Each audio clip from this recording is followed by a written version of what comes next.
All right, we're sorry for running a few minutes late here, but let's go ahead and call this meeting to order. And Adila, can you do the roll call? Kim Here. Hernandez, Here. Lindsay Ryan, Here. Mendoza,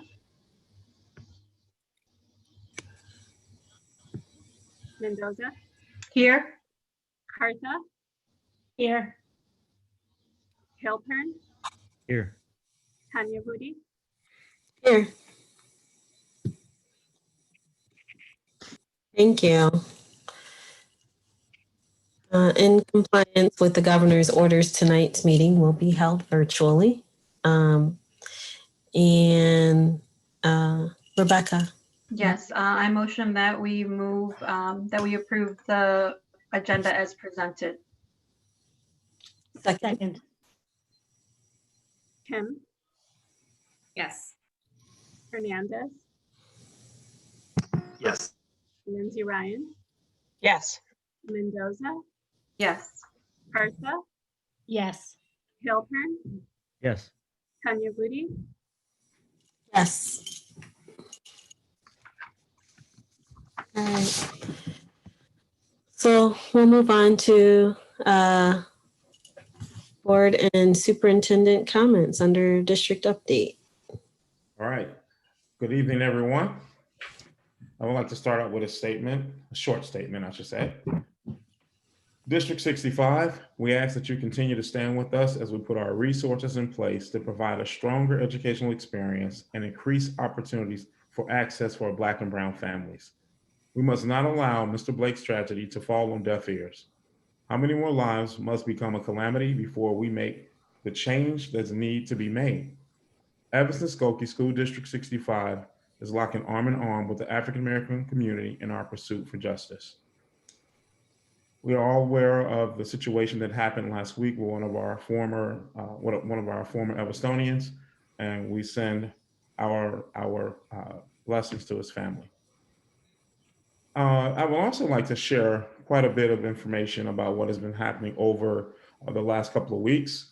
Of course, last Thursday was the first day of school, and our enrollment, I wanted to share that, hit 7,640 students.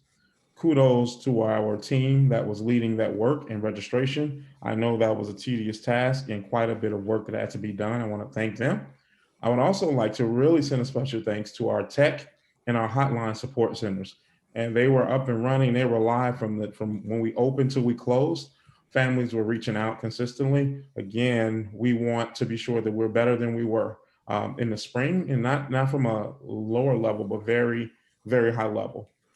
We are still currently bargaining for the current structures, and bargaining is going fairly well regarding our remote learning, and we will soon transition to our in-person.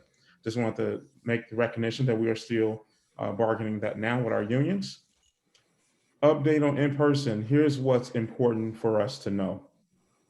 Currently, the positivity rate in our region, we've been assigned Region 10, is sitting at 6.9.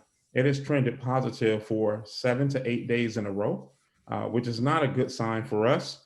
But I just want to be sure that everyone understands as we look to reopen for our in-person, our goal is to have a positivity rate of 3 for the region, 3 or less. And there will be other discussions around that coming soon, and we will be continuing to share where we are with that information.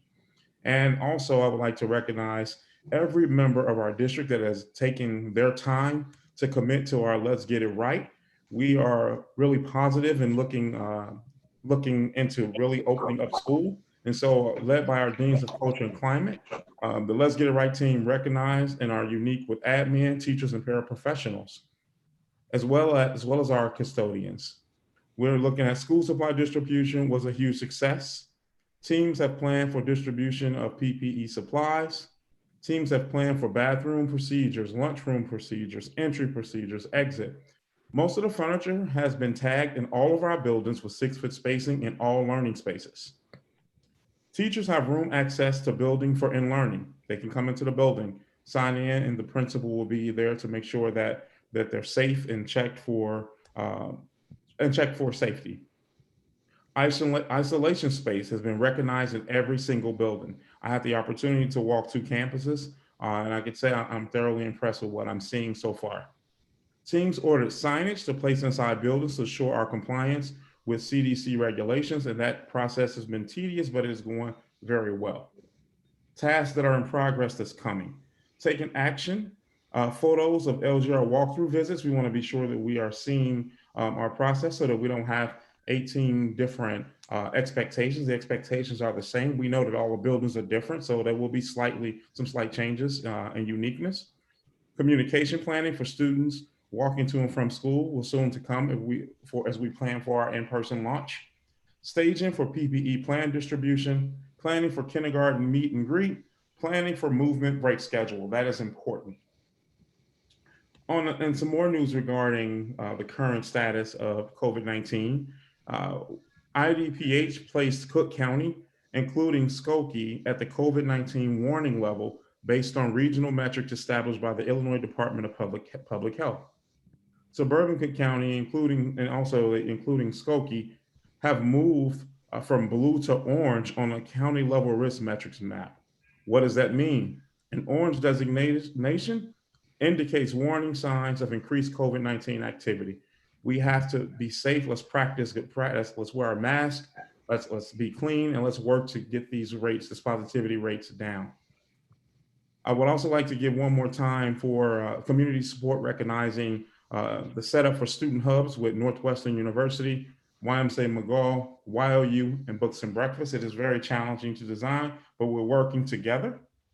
And I would like to thank all of the team members who are helping to lead that from our side. And then finally, again, shout out to ABC, BPAC, Opal, and Coffee for supporting our family outreach efforts. We were able to reach, I would just say, I think it was, we probably had the greatest outreach that we've experienced with identifying families and their desire to either return to in-person or remote learning. And those 4 organizations actually jumped in and made calls. One organization called over 150 families for us and got them to communicate with the schools. And so we're excited. We want to capitalize on that. And with that, that is the end of the superintendent report. Thank you. Thank you. And I have some brief board comments that I would like to read. I come to our meeting today in disequilibrium. I'm excited for the new school year, grateful for our educators and our administrators for the incredible, innovative, and compassionate work that you all have come together to do on behalf of our community. I'm also grieving. I grieve at the lack of peace and safety that is accessible to the Black residents of this country, as we have experienced centuries of state-sanctioned oppression and torture. The terrorism of seeing Jake Blake shot 7 times in the back without cause demonstrates a lack of regard for Black life. To the disproportionate deaths by COVID-19, to the allowance of an illegally armed white child to murder Black individuals, demonstrating for the visibility of their humanity. To the suggestion that an immoral national leader who seeks to incite violence towards marginalized populations and who has overseen vitriolic, hostile, and violent policies in his presidential tenure, intends to come to Kenosha, Wisconsin, seemingly not to bring justice and peace, but to provoke and incite further violence and discord. I grieve. I grieve as local white supremacists strike out against racial progress and cowardly, desperate hostility, leaving signs around town, egging homes, stealing Black Lives Matter signs, and harassing District 65. As the Black community has lost one of our heroes in Chadwick Boseman, who expertly brought Black Panther, King T'Challa, and Wakanda to life, whose representation on and off screen provided vision and inspiration. I grieve. Yet, I'm also hopeful. I'm hopeful for the anti-racist direction of our district, our board, our administration, and our educators, our children, our families. I'm hopeful for our community. We have the collective knowledge, will, and compassionate connections with one another that we need to get on the right side of history and be a shield for our marginalized populations in the face of threats. I send my thoughts and prayers and regards to Jake Blake and his family, to the Weavers, and to all of us who are persisting in the face of grief. Thank you all for everything that everyone is putting into getting this right on behalf of the most vulnerable people in our community. I really appreciate everyone's heartfelt effort and the level of talent that we have been gifted with as a community. Thank you all.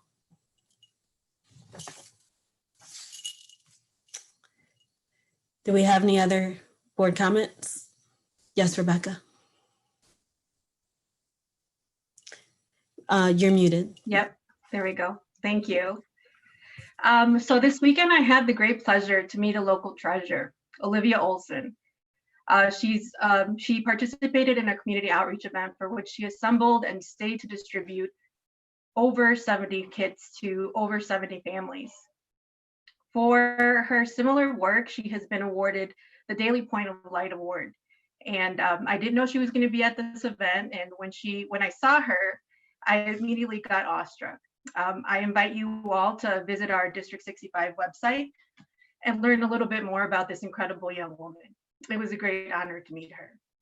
We have also many other students who have stepped up as points of light, and I wanted to publicly thank Olivia and the many other students, both in 65 and 202, that are stepping up to meet the emerging needs of our community. I hope that their stories inspire you to think about how you can be of service to others. In the next couple of months, we are going to need of each other in ways that we have not before. And so I want to thank all of our community members and our organizations that have already stepped in to help. And I want to ask our community to consider how you can help and how we can help one another. In particular, this evening, I have on my mind our single parent households. With limited options for childcare and managing e-learning, consider how you can help such a household. I know that the challenges of such homes are incredibly challenging. So if you are able to help any of these single parent households, think about how you can help. In the words of a local parent and healthcare professional, Dr. Sharon Robinson, who offered our families advice in July, we must be collective in our compassion, our forgiveness, and our accountability to get this work done. No one is an expert on COVID, as it's been stated tonight, and no one's an expert at the opening of schools or e-learning. So this is all the first time many of us have done this. And so again, just being able as a community to extend our compassion, our forgiveness in advance for the mistakes that we might make in dealing with this novel virus, and holding each other accountable. Lastly, I just want to share with you the words of a wise king. In times of crisis, the wise build bridges, while the foolish build barriers. We must find a way to look after one another as if we are one single tribe. So to our Evanston tribe, may we please wrap our arms around our children